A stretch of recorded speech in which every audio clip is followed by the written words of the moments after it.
Nandito tayo ngayon guys sa Victoria Park kung saan po gaganapin ang meet and greet ng Kalingap ulit guys. Noong nakaraang taon naman ay dito na naman po ulit na meet and greet ang mga Kalingap. So ang daming mga tao dito na nag-aabang sa kanila.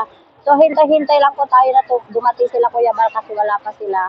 At sabi naman kasi kanina 10 o'clock daw po pero siguro na late sila kaya papunta naman na sila daw dito guys. Ang daming mga tao. Ayun na naghihintay hanggang doon po. Ang daming mga tao, lalo-lalo na po doon sa baba, may mga nakaupo na doon at talagang inaabangan po ang pagpasok ng Kalingap team dito sa Victoria Park guys. Ayan, so andito tayo ngayon guys sa malapit sa may seaside. Sa mga gusto pong pumunta dito sa Victoria Park, andito po sila Kuya Bal, mamaya po. Ayan.